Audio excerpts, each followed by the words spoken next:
ओम शांति। आज 27 अक्टूबर 2022 के साकार मधुर महावाक्य हैं। आज वरदानी दिवस पर वरदाता बाप का सतगुरु के रूप में बहुत ही स्पेशल वरदान है।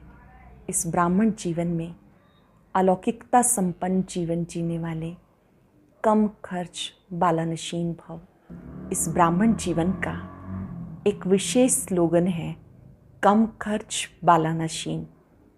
खर्चा कम हो, प्राप्ति शानदार हो। कम खर्च में सबसे पहले हमारे संकल्प कम भी हो, शक्तिशाली भी हो। बोल में स्पष्टीकरण हो, कम समय में कार्य ज़्यादा हो। जब इस तरह से खजानों का प्रयोग करेंगे तो अलौकिकता संपन्न बन जाएंगे। सरल शब्दों में जो भी खजाने मिले हैं इनका सही प्रयोग करना है, मिसयूज़ नहीं करना है। बहुत ही सुंदर बात आज बाबा सिखा रहे हैं कि आप बच्चों को इस समय एक शौक़ होना चाहिए कि मैं बाबा को अधिक से अधिक याद करूं। जो बच्चे बाप को याद करते हैं वो विकर्मों से बचे रहते हैं। ब्रह्मा बाबा भी याद में रहने का पुरुषार्थ करते हैं। बाबा ने कहा, ना विसरो ना याद रहो। तुम बच्चों को ये पढ़ाई का बहुत ही शौक़ होना चाहिए। याद करो, हम इस पढ़ाई से देवता बनने वाले हैं, तो अच्छी रीति पढ़ना है, औरों को भी पढ़ाना है। साथ साथ बाबा ने कहा कि थोड़े से स्थान पर भी आप ये गीता पाठशाला खोल सकते हो। गरीब से गरीब भी ये पाठशाला खोल सकते हैं। भले ही एक कमरा हो, उसी में भोजन बनाते हों, उसी में खाना खाते हों, उसी में रेस्ट करते हों, लेकिन जिस समय वो कमरा फ्री है तो वहाँ आप क्लास लगा सकते हो। गीता पाठशाला खोलेंगे तो अनेकों का कल्याण होगा। बाबा के पास महारथी भी हैं, घोड़े सवार भी हैं और प्यादे भी हैं। प्यादे वो हैं जो दूसरों को संदेश नहीं दे सकते। तुम बच्चों को शौक़ होना चाहिए कि सबको संदेश मिले। घर गृहस्थ में रहते पक्के सन्यासी बनना है, सच्चे और पक्के योगी बनना है। जैसे मम्मा बाबा पुरुषार्थ करते हैं ऐसे उनको फॉलो करना है। चाहे एक टुबका ही बनो। एक गुह्य गति बाबा ने समझाई, आप बच्चों में जरा भी मेरापन नहीं होना चाहिए। जब ये मेरापन समाप्त हो जाएगा तो ये माया के तूफान समाप्त हो जाएंगे। मेरा मेरा करते हैं तो ये तूफान अधिक आते हैं। मेरा पति, मेरा बच्चा, आप आए हो स्वर्ग का वर्षा लेने के लिए, तो सब तरफ से बुद्धि योग हटा लेना है। ये गुप्त पुरुषार्थ करना है। माया अच्छा पुरुषार्थ करने नहीं देती। यहाँ तो नशे में रहते हैं, यहाँ से बाहर जाते हैं, सीढ़ियों में पांव रखते हैं, झरमुई झंगमुई में चले जाते हैं। बाबा बच्चों की चलन से सब समझ जाते हैं। पुरुषार्थ करना है ये मेरापन समाप्त हो जाए। आज चलते फिरते बाबा का वरदानी हाथ सिर पर अनुभव करते सबको वरदान देंगे। कम खर्च बालानशीन भव, अलौकिकता संपन्न भव। No time waste, no energy waste. हमारा संकल्प, बोल और कर्म सबके लिए सुखदायी हो। जिसे भी देखेंगे उसे भी दिल से वरदान देंगे, उनके भी सभी खजाने सफल हों। और एक पाठ पक्का कर लेंगे, मेरा तो एक बाबा दूसरा ना कोई। मेरा तो एक बाबा दूसरा ना कोई। अब सुनते हैं आज के मधुर महावाक्य राजयोगिनी आदरणीय बड़ी दीदी से। बाबा कहते, मीठे बच्चे, तुम इस पति दुनिया से अपना बुद्धि योग निकाल बेहद का सन्यासी बनना है। सन्यासी माना पूरे पवित्र और पक्के योगी। प्रश्न है, कौन सी अवस्था आते ही माया के तूफान समाप्त हो जाते हैं? उत्तर है, जब मेरा पति, मेरा बच्चा इस मेरे से बुद्धि योग टूट जाएगा। मेरा तो एक शिव बाबा दूसरा न कोई। ये बुद्धि में पक्का होगा। एक बाप से ही पूरा बुद्धि योग लगा होगा, तब माया के तूफान समाप्त हो जाएंगे। गीत है, कौन आया मेरे मन के द्वारे, पायल की झंकार लिए। ओम शांति।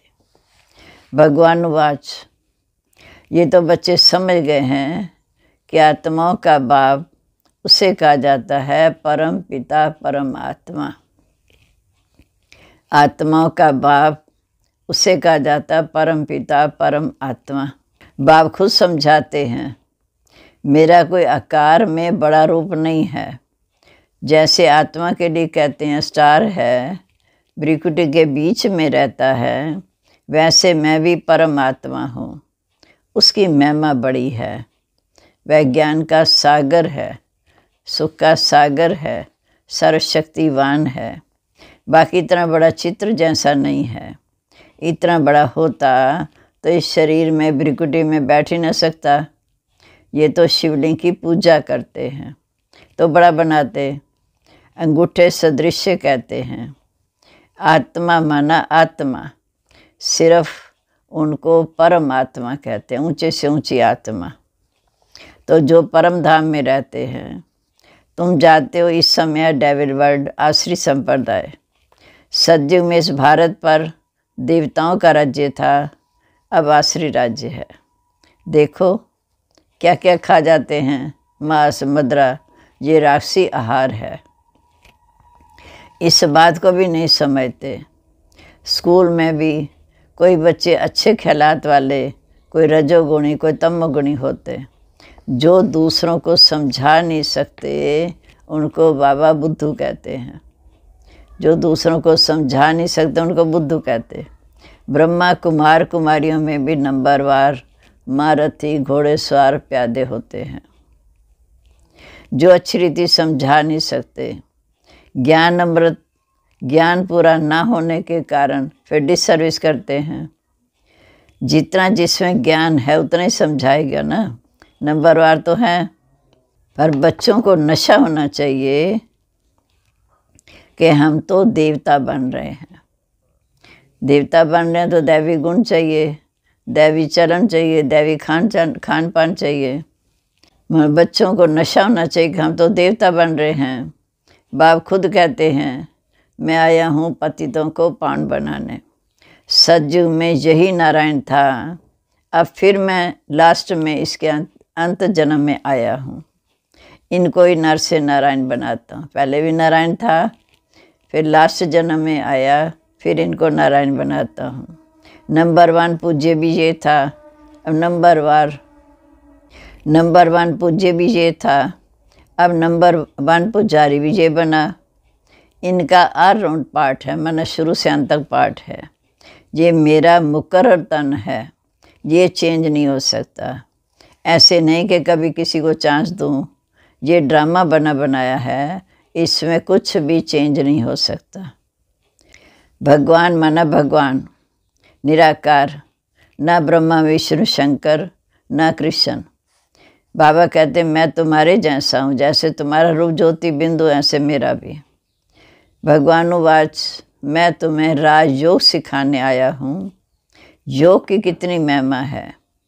बहुत योग आश्रम खुले हैं, उसमें हठ योग आदि सिखाते, परंतु तुम योग बस से सारे विश्व पर राज पाते हो। तुम योग बस से सारे विश्व को स्वर्ग बनाते हो, विश्व को परिवर्तन करते हो। सारी दुनिया में तो योग रहता नहीं। योग की कितनी महिमा है, जिससे भारत स्वर्ग बन जाता है। ज़रूर स्वर्ग बनाने वाला भी कोई होगा। बाप कहते मैं ही आकर देवता बनने का कर्म सिखाता हूँ। ये तो बड़ा सहज है। बहुत दुनिया में यज्ञ रहते हैं, यहाँ तो मैं कोई यज्ञ नहीं रचना। धूप की खुशबू भी इसलिए की जाती है ताकि वातावरण खुशबूदार बने। बाकी जहाँ कर्म कांड की कोई बात नहीं। बाप स्वयं आकर अपना परिचय देते हैं, मैं आत्मा हूँ जैसे तुम आत्मा हो, परंतु मैं पुनर्जन्म नहीं लेता हूँ। जन्म लेता हूँ, मानव सृष्टि पर आता हूँ, जन्म लेता हूँ, परंतु मरण में नहीं आता हूँ। मेरी जयंती मनाते हैं। मैं इस स्थान में पढ़ाने के लिए, इस स्थान में बच्चों को पढ़ाने के लिए आता जाता रहता हूँ। तो इसको मृत्यु नहीं कहेंगे। मैं आता हूँ देवता बनाने। अब जो आकर पढ़ेंगे, लिखेंगे, बनेंगे नवाब, पढ़ेंगे वही जिन्होंने कल पहले पढ़ाई पढ़ी होगी। बहुत काल से बिछड़े हुए वही सिक्के लदे बच्चे हैं। जो सतयुग के पहले जन्म में बाप से बिछड़ कर आए वही सतयुग में सिक्के लदे बच्चे, दूसरे थोड़ी 84 जन्म में आते हैं। बाबा कहते बहुत काल से बिछड़े हुए वही सिक्के लदे बच्चे हैं, दूसरे थोड़ी 84 जन्मों में आते हैं। हम ही सारा 84 का चक्कर लगाते हैं। कई मनुष्य तो बहुत जन्म लेने से तंग होते। तुमको तो कहेंगे हम 84 जन्म में नहीं आने चाहते, परंतु हम कितने पहलवान हैं जो और ही खुश होते हैं। हम इस 84 के चक्कर को याद करते करते चक्रवर्ती राजा बन जाते। उनके झंडे में भी चक्र है, पर उन्होंने चरखा बना दिया। उनके सामने तुम्हारा कोट ऑफ आर्मर ठीक है, ऊपर में शिव बाबा, नीचे त्रिमूर्ति और चक्र बिल्कुल ठीक लगा है। तो ये तुम्हारा शिव का झंडा ऊंचा रहे, बिल्कुल ठीक है। फिर बाबा कहते तुमको समझाया कि सन्यास भी 2 प्रकार का है। एक है निवृत्ति मार्ग का सन्यास, जो घर बार छोड़ जंगल में चले जाते, वो है हाफ सन्यास। तुम्हारा है फुल सन्यास, सारी आसरी दुनिया का आप सन्यास करते हो। मेरा पति, मेरा बच्चा, मेरा गुरु, उन सब मेरे से बुद्धि योग तोड़ते हो। मेरा तो एक शिव बाबा, दूसरा ना कोई। जब तक ये अवस्था नहीं आएगी तब तक तूफान लगते रहेंगे। जब तक ये अवस्था नहीं आती तब तक तूफान आते रहेंगे। बाकी सारी आसरी दुनिया का सन्यास कराते हैं, क्योंकि ये सब भस्म होना है। तुम रहते संबंधियों के बीच में हो, परंतु उनको देखते बुद्धि वहाँ शिव बाबा की तरफ लगी रहे। तुम रहते परिवार के बीच में हो, परंतु उनको देखते बुद्धि शिव बाबा की तरफ लगी रहे। मेरा कुछ है ही नहीं तो काम क्रोध किससे होगा? ये युक्ति बहुत अच्छी है कि शिव बाबा की तरफ बुद्धि होगी तो काम क्रोध की वासना नहीं आएगी। परंतु जब बुद्धि में बैठे, इसको कहा जाता है सहज राज योग। तुम योग लगाते हो भविष्य रजाई पाने के लिए। योगी तो दुनिया में बहुत हैं, परंतु बाबा कहते एक का भी मेरे साथ योग नहीं। कोई हठ योग कर रहा है, कोई सांस चढ़ा रहा है, पर मेरे साथ किसी एक का भी योग नहीं। मेरे बदले मेरा निवास स्थान ब्रह्म तत्व से योग लगाते हैं, जो हमारा वास्तविक घर है। जैसे भारतवासी अपने निवास स्थान हिंदुस्तान को अपना धर्म समझ बैठे हैं, वैसे वह भी अपने को ब्रह्म का बच्चा समझते हैं। बच्चे भी नहीं कहते। बाबा कहे तो फिर वर्षा चाहिए। अगर हम बच्चे हैं तो हमें वर्षा चाहिए। अब ब्रह्म तत्व से थोड़ी वर्षा मिलेगा। गुरुओं से अनुभव किया, अर्जुन को भी दिखाया। बच्चा कहें तो फिर वर्षा चाहिए, वह तो कहते तत्व में लीन हो जाएंगे। बाबा को तो अनुभव है, बहुत सन्यासी गुरुओं से अनुभव किया। अर्जुन को भी दिखाते हैं, बहुत गुरु थे। तुम सब अर्जुन हो। अर्जुन माना बाबा के ज्ञान को जीवन में धारण करने वाले, अर्जित करने वाले। इस समय सारी दुनिया पर रावण का राज्य है, सारी दुनिया लंका है। वह सिलान का द्वीप लंका नहीं, वह हद की लंका, परंतु बेहद की लंका तो सारी दुनिया में है। विकार तो सारे विश्व में फैले हुए हैं। अब सारी दुनिया पर रावण का राज्य है। राम के राज्य में इतने मनुष्य नहीं थे। जब राम राज्य है तो राम राज्य नहीं, कहाँ चला जाता? फिर राम राज्य आता तो राम राज्य नहीं। ये ड्रामा है, ये चक्र सदा फिरता रहता। बाप समझाते हैं, ये बड़ी गुह्य समझने की बातें हैं। इसमें पवित्रता फर्स्ट और योग भी पक्का चाहिए। इसको कहा जाता है कंप्लीट संन्यास। सब तरफ से बुद्धि हटाई, बाबा को याद करना। इस दुनिया से बुद्धि जो खलास। ये बातें तुम्हारे में भी कोई समझते होंगे।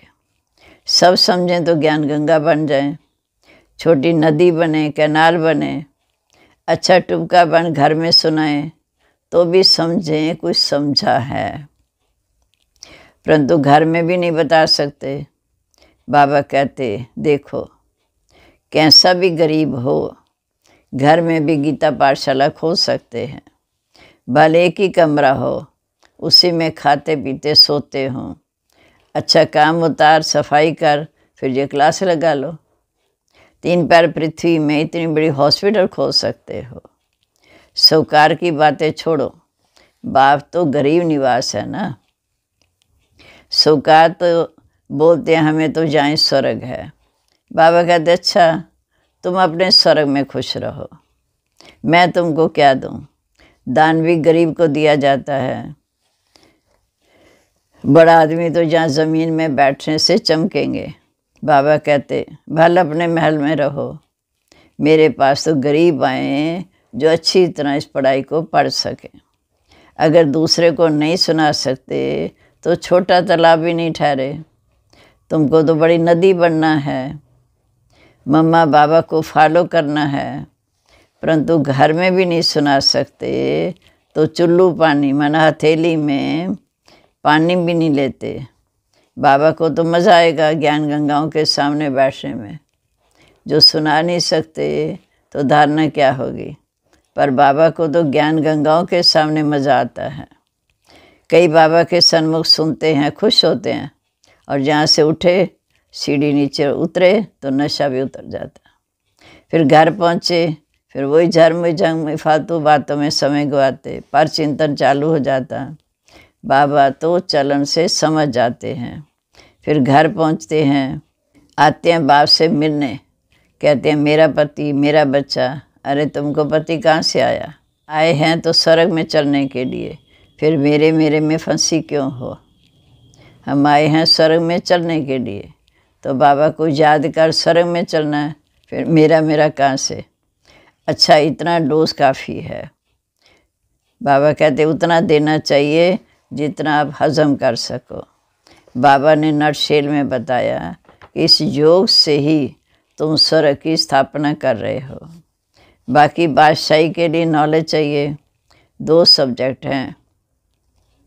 बाबा भी योग में रहने का पुरुषार्थ करते हैं। तब कहते हैं मीठे बच्चे एक बाप को याद करो, ना बिसरो ना याद रहो। याद करो और बाकी न्यारे प्यारे रहो। अच्छा